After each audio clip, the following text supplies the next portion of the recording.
तो सभी भाइयों को राम राम, जय हिंद। आशा करता हूँ आप सभी लोग अच्छे होंगे। तो बहुत से भाइयों का ये क्वेश्चन था कि भैया जो INCET नेवी की जो वैकेंसी आई है उसमें जो फायरमैन और फायर इंजन ड्राइवर की जो पोस्ट है उसका सिलेक्शन प्रोसेस क्या है, मतलब उसमें फिजिकल में क्या होता है, ट्रेड टेस्ट में क्या पूछा जाता है, समझे, मेडिकल कैसा होता है, एग्ज़ाम के बाद जो प्रोसेस होता है उसका क्या प्रक्रिया है। तो आज हम उसके बारे में बात करेंगे। इससे पहले मैंने सिविलियन मोटर ड्राइवर के लिए वीडियो बना चुका हूँ जिसमें मैंने पूरे ट्रेड टेस्ट की आपको जानकारी दे चुका हूँ, ठीक है। तो आज जो सीरीज है वो अपनी फायरमैन और फायर इंजन ड्राइवर की है। इसमें मैं आपके सभी डाउट क्लियर कर दूंगा। जो क्या कहते हैं, एग्ज़ाम के बाद आपका फिजिकल मेडिकल होता है तो उसमें क्या क्या पूछते हैं, क्या ट्रेड टेस्ट होता है, तो इसके बारे में आज हम बात करते हैं। चलिए तो चलते हैं। तो जैसे आप सभी को पता होगा कि जो फायरमैन की वैकेंसी आई थी उसमें टोटल पोस्टें आपकी 90 थी। 2025 की बात हो रही है, तो उसमें टोटल वैकेंसी आपकी 90 थी। वेस्टर्न कमांड की 64 थी, ठीक है, सबसे ज़्यादा वेस्टर्न कमांड में थी। बाकी फायर इंजन ड्राइवर की जो वैकेंसी आई थी उसमें टोटल पोस्टें आपकी 14 थी, ठीक है, 14 पोस्टें थी, और वो भी सिर्फ वेस्टर्न कमांड में, ठीक है। चलिए अब इसकी हम एज की बात करते हैं। तो इसमें 18 से 27 साल एज मांगी है।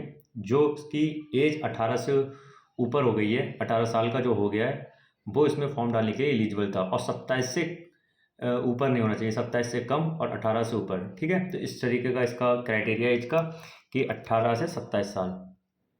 चलिए अब हम बात करते हैं फायरमैन की जो वैकेंसी थी उसमें आपकी क्वालिफिकेशन क्या मांगी थी। तो उसमें मैं आपको बता दूं, उसमें 12th पास होना चाहिए, ठीक है, और फायर फाइटिंग का कोर्स करना चाहिए। फायर फाइटिंग का कोर्स जो होना चाहिए वो आपका रिकॉग्नाइज्ड इंस्टीट्यूट से होना चाहिए, ठीक है। ऐसे फर्जी नहीं बनेगा कि जाके सर्टिफिकेट बना लो, वैसा कुछ नहीं होगा। एक रिकॉग्नाइज्ड इंस्टीट्यूट के द्वारा आपका फायर फाइटिंग का कोर्स होना चाहिए, ठीक है। और जिसमें आपके लिए उसमें एक HMV मतलब हैवी मोटर ड्राइविंग लाइसेंस भी आपके लिए होना अनिवार्य है। तो अगर आपके पास ये 3 क्वालिफिकेशन है तो आप इसमें फॉर्म डालने के लिए एलिजिबल हो, ठीक है। अब हम बात करते हैं इसकी फिजिकल की। तो फिजिकल की बात करते हैं तो इसमें हम पहले PST की बात करते हैं। तो इसमें PST में आपको जैसे इसमें लिखा हुआ है, इन्होंने बोला है कि आपकी जो हाइट होनी चाहिए वो 165 होनी चाहिए, और 165 तब होनी चाहिए विदाउट शूज और विदाउट सॉक्स, ना आप जूते पहने हो ना मोजे, ठीक है, तब आपकी 165 हाइट होनी चाहिए। और आपका जो चेस्ट होना चाहिए वो 81 नॉर्मल होना चाहिए, और फुला के 85 होना चाहिए, ठीक है। और आपका जो वेट होना चाहिए वो 50 kg से ऊपर होना चाहिए, ठीक है, 50 kg से ऊपर होना चाहिए। और इसमें जो आपकी आई साइट है वो 6/6 की है, तो मेडिकल का हो गया, ठीक है। तो आपकी जो PST में मांगा है उसमें 165 हाइट होनी चाहिए, 81 से 85, 81 नॉर्मल होना चाहिए चेस्ट, और फुला के 85 होना चाहिए, और जो आपका वेट होना चाहिए वो 50 किलोग्राम से ज़्यादा होना चाहिए, ठीक है। अब हम इसकी बात करते हैं इसकी PET की। तो PET में भाई उन्होंने बोल रखा है कि इसमें आपके लिए 63.5 63.5 किलो का एक डमी या कोई साथी आपका होगा, या कोई वजन आपको कंधे पे लेके उठा के उसे 183 मीटर तक ले जाना है, और वो भी 96 सेकंड यानी कि 96 सेकंड में। तो आपको एक 63.5 किलोग्राम वजन उठाना है और उसे 183 मीटर तक ले जाना है, और वो भी 96, उसमें टाइम ड्यूरेशन दी है 96 सेकंड में, 96 सेकंड में, ठीक है। और अगर आपकी हम बात करें इसमें आपकी सेकंड जो होगी इसमें, तो इसमें सेकंड में आपका होगा डिच, ठीक है, लॉन्ग जंप या गड्ढा कूदना बोलते हैं। तो लॉन्ग जंप होगी वो आपकी 9 फीट, ठीक है। इसमें 2.7 मीटर बोला है, तो 2.7 मीटर लगभग 9 फीट ही हो जाता है, ठीक है। तो 9 फीट की आपकी लॉन्ग जंप होगी। अब इसमें हम बात करते हैं क्लाइंबिंग। आपको रोप क्लाइंब करना है, वो भी वर्टिकल, ठीक है। मैंने आगे फोटो लगा रखे हैं, आपको पता चल जाएगा रोप क्लाइंब कैसे करना है वर्टिकल। तो रोप क्लाइंबिंग में आपके लिए 3 मीटर के लिए आपको रोप क्लाइंबिंग करनी है, 3 मीटर, ठीक है, वो भी वर्टिकल में, ठीक है। तो ये चीज़ थी। और उन्होंने नीचे बोल रखा है अगर आप चश्मा पहनते हैं या आप ग्लास वगैरह का यूज़ करते हैं, चश्मा पहनते हैं, आपका फ्लैट फिट है, नौकनी वगैरह है, तो आपको डिस्क्वालीफाई कर दिया जाएगा। अगर आपकी ये कोई भाई अभी प्रॉब्लम है तो अभी आपका ये सब होने में टाइम है, तो अभी आप एक्सरसाइज करके उसे ठीक कर सकते हो, ठीक है भाई। चलिए अब हम बात करते हैं फायर इंजन ड्राइवर की। तो भाई फायर इंजन ड्राइवर में आपकी जो क्वालिफिकेशन थी वो आपकी 12th पास मांगा था, और उसमें हैवी मोटर व्हीकल लाइसेंस होना चाहिए, ठीक है। आपका फायर फाइटिंग का कोर्स नहीं मांगा था, ठीक है। और इसकी फिजिकल की बात करें तो फिजिकल बिल्कुल सेम टू सेम होगा, PST PT दोनों सेम टू सेम ही होंगे। इसमें मैंने जैसे आपको बता चुका हूँ, PST में आपका कोई 165 आपकी हाइट होनी चाहिए विदाउट शूट विदाउट सॉक्स, ठीक है। और आपका 81 85 नॉर्मल सीना होना चाहिए, और अगर आपको एक्सपेंशन यानी फुलाव के साथ आपका 85 बैठना चाहिए, ठीक है। और 50 किलोग्राम से ऊपर वजन होना चाहिए। अगर भाई हम पीटी की बात करते हैं, एंड्योरेंस टेस्ट की, तो भाई आपका 63.5 kg का आपको वजन उठाना है, वो भी 183 मीटर तक ले जाना है, वो भी 96 सेकंड में, और आपको 2.7 यानी कि 9 फीट तक का डिच यानी गड्ढा कूदना है, और रही आपकी क्लाइंबिंग की तो 3 मीटर वर्टिकल रोप चढ़नी है, ठीक है। चलिए आगे मैं दिखाता हूँ कैसा क्या है।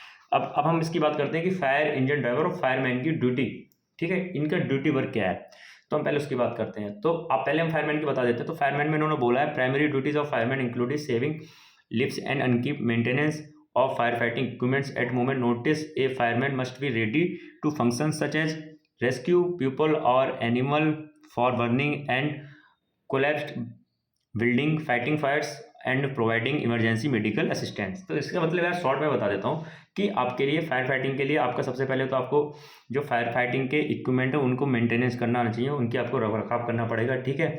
और अगर कहीं पे कोई हादसा होता है तो आप वहाँ पे जाएंगे, वहाँ पे जाके उस हादसे को, मतलब अगर आग लगी है तो उसे बुझाएंगे, वहाँ पे जो लोग जल गए हैं उनके लिए पहले फर्स्ट एड बॉक्स वगैरह जैसे मेडिकल सुविधा प्रदान करेंगे। तो आपका यही मेन काम है कि आपको जो आपके फायरमैन संबंधित आपके जो इक्विपमेंट है उनका मेंटेनेंस करना है। बाकी जैसे ये जो हादसे वगैरह होते हैं, कहीं पे बिल्डिंग में आग लग गई या कहीं पे कोई भी हो जाता है, तो आपको वहाँ जाना है, वहाँ उनकी जो भी वहाँ पे लोग रह रहे हैं उनके लिए सेव करना है, ठीक है, और उनके लिए मेडिकल फर्स्ट एड वगैरह देना है और उनके लिए, ठीक है। तो यही सब चीज़ें फायरमैन का। और फायर इंजन ड्राइवर की बात करें तो भाई फायर इंजन ड्राइवर में क्या है कि आपको फायर ब्रिगेड जो गाड़ी होगी जो, तो उसमें आपको उसका क्या कहते हैं पूरा मेंटेनेंस करना है। जैसे आपको होस लाइन, ठीक है, पंप वगैरह, ठीक है, ये चीज़ें आपको देखनी है। आपको ऑयल देखना है कि कहाँ पे पड़ रहा है, लुब्रिकेट ऑयल वगैरह चेक करना है, ठीक है। गाड़ी का हर चीज़ आपको, मतलब फायर ब्रिगेड जो गाड़ी है आपको एकदम बेल रिजर्व रखनी है, जो मतलब कहीं भी अगर ज़रूरत पड़ती है तो हम वहाँ से उठाएं गाड़ी और सीधे चले जाएं, ठीक है। ऐसा ना हो कि बाद में कोई दिक्कत हो रही है। तो आपको 1 मिनट आपको ऐसा समझिए, जो फायर इंजन ड्राइवर यानी फायर ब्रिगेड गाड़ी का पूरा रखरखाव आपको करना है, हर चीज़ आपको जाननी चाहिए, ठीक है। चलिए अब हम बात करते हैं इसकी फिजिकल की। तो भाई आप देख रहे हैं स्क्रीन पे फिजिकल, ये हाइट मेजरमेंट टेस्ट है। हाइट मेजरमेंट टेस्ट ऐसे होगा आपका, ठीक है। अब अगर हम चेस्ट की बात करें तो देखो यहाँ पे ये जो है ये एक्सपेंशन करके फुलाव करके, ये बंदे ने फुलाया, पहले नॉर्मल होगा उसके बाद आपको फुलाना पड़ेगा, जैसे इस बंदे ने फुलाया है, ठीक है। अब हम बात करते हैं पीटी की। तो पीटी में आपका सबसे पहले यही होगा, ऐसे वजन टाइप का होगा, कोई कट्टा होगा या कोई आपका डमी या कोई साथी होगा, उसको आपको कंधे पर उठाना और ले जाना है, जैसे ये लोग ले जा रहे हैं, ठीक है भाई। उसमें टाइम वगैरह दे रखा है तो उस टाइम तक आपको पहुंचना है। अब ये हो गया 9 फीट का डिच। अगर इस तरीके का आपका डिच बना रखेंगे तो आपको ये कूदना है, ठीक है, लॉन्ग, जिसे लॉन्ग जंप बोलते हैं। तो इस तरीके का होगा आपको, तो ये तो आसानी से हो जाएगा, कोई दिक्कत नहीं है। अगर आप अच्छी प्रिपरेशन करेंगे तो आराम से हो जाएगा। हाँ, ये हो गई, ये वर्टिकल रोप है। ये वर्टिकल रोप, इसकी थोड़ी तैयारी करनी पड़ती है, इसका अपर बॉडी थोड़ी वीक होती है, उसके लिए प्रॉब्लम होती है। तो इसलिए भाई थोड़ा खासकर मैंने देखा है जो रनिंग वाले लड़के होते हैं, मैंने भी किए, तो लड़के रनिंग का वर्कआउट करते हैं तो उनकी अपर बॉडी थोड़ी वीक हो जाती है, क्योंकि उनके लोअर बॉडी स्ट्रॉन्ग हो जाती है। तो इस तरीके से थोड़ा ध्यान देना कि अपर बॉडी भी तुम्हारी अच्छी हो। जिम वालों की अदर अपर बॉडी क्या कहते हैं स्ट्रॉन्ग मिलती है। तो आपकी अपर बॉडी अगर अच्छी होगी तो आप आराम से क्लाइम कर सकते हैं, ठीक है।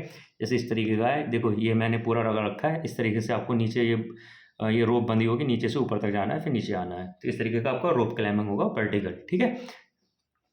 अब हाँ, ये देखो ये आ गई फायर फाइटिंग वाली गाड़ी, आपको यहाँ पे दिख रहे होंगे, ये देखो ये लिखा है ड्राइवर। इस ब्लॉक में ड्राइवर बैठेगा। मैं एक बार कलर चेंज कर देता हूँ जिससे आपको प्रॉपर दिख जाए। ये देखो ये वाले में ड्राइवर बैठेगा और इधर आपके क्रू, क्रू मतलब फायरमैन वाली। तो आपके ये सब होगा। तो आपको अब भाई इसमें ट्रेड टेस्ट के लोग पूछते हैं कि भैया इसमें ट्रेड टेस्ट का क्या सीन है। तो भाई मैं आपको बता दूं, फायरमैन में कोई भी ट्रेड टेस्ट नहीं है, ठीक है। सिर्फ आपका फिजिकल है, आपको फिजिकल क्लियर करना है, ठीक है। हाँ, अब ट्रेड टेस्ट का क्या होता है कि फायर इंजन ड्राइवर में ट्रेड टेस्ट होता है, वो भी नॉर्मल ट्रेड टेस्ट होता है। ऐसे घबराने की बात नहीं है। आपसे गाड़ी के बारे में पूछा जाएगा, आपको सिर्फ गाड़ी की नॉलेज होनी चाहिए, ठीक है। वहाँ आपसे ड्राइव करके नहीं देखेंगे, आपसे चलवा के गाड़ी नहीं देखा जाएगा, क्योंकि वो चीज़ सिविलियन मोटर ड्राइवर में है, ठीक है। वहाँ पे ड्राइविंग करा के देख पूछा जाएगा, क्योंकि वो पोस्ट उसके लिए है। आपके लिए यहाँ पे सिर्फ इतना पूछेंगे कि आपको गाड़ी के बारे में कितनी नॉलेज है। आपको पता होना चाहिए कि लुब्रिकेट ऑयल कहाँ पड़ता है, ठीक है, जैसे मोमी ऑयल बोलते हैं, ठीक है। कहाँ पे गेयर है, कहाँ पे इसका कौन सा इक्विपमेंट कहाँ पे है, तो इस तरीके को आपको जानकारी होना चाहिए, ठीक है। टायर में कितनी हवा पड़ती है, ठीक है। तो इस तरीके की आपकी जानकारी होना चाहिए। और खासकर एक बार अगर आप किसी इंस्टीट्यूट में जाओगे, वहाँ पे ये नॉर्मल है, अगर आप 5-10 दिन भी ये चीज़ें करते हो तो नॉर्मल हो जाएगा, कोई इतना इशू नहीं है। आप वहाँ जाके आराम से सीखते हो। आपको बस गाड़ी के बारे में पता होना चाहिए, बस गाड़ी की इस ऐसा नहीं कि पूरा होता पता होना चाहिए। ये नहीं आपको मैकेनिक नहीं है, मैंने पहले ही बोल रखा हूँ, मैकेनिक कहीं नहीं। आजकल लोग बता देते हैं यूट्यूब पे कि ऐसा होता है वैसा, भाई डरने की बात नहीं है, आराम से जाना, कोई नहीं, नॉर्मल पूछते हैं, आपको बता दोगे अगर आपने तैयारी की होगी। ठीक है भाई, तो आज के लिए बस इतना ही भाई। आप बताना वीडियो कैसे लगी। हाँ, और भाई बहुत से भाइयों का क्वेश्चन था कि INCT जो नेवी के आंसर की अभी तक कुछ अपडेट नहीं आया। तो भाई मैंने आपको पहले ही बताया है, मैं फिर वही बात बोलूँगा। बात भाई मुझे ज़्यादा घुमानी नहीं आती, सीधी सी बात है भाई। मेरे जो पता चला था, मुझे ये पता था सितंबर के लास्ट वीक में आएगी। उसके बाद अभी तक कोई किसी के पास ऑफिशियल अपडेट नहीं है भाई। वो अलग है, लोग बता रहे हैं कि 5 दिन बाद 5 दिन बाद, भाई ऐसा कुछ नहीं है। 5 दिन बाद कोई कुछ नहीं, किसी के पास कोई ऑथेंटिक न्यूज़ नहीं है। क्योंकि भाई मैं भी इस डिपार्टमेंट से जुड़ा हूँ, मुझे पता है, मेरे साथ के बंदे हैं, तो मुझे पता है इस बारे में। अभी तक सबका यही कहना है कि भाई अभी तक ऐसा कोई न्यूज़ आई नहीं है। ठीक है।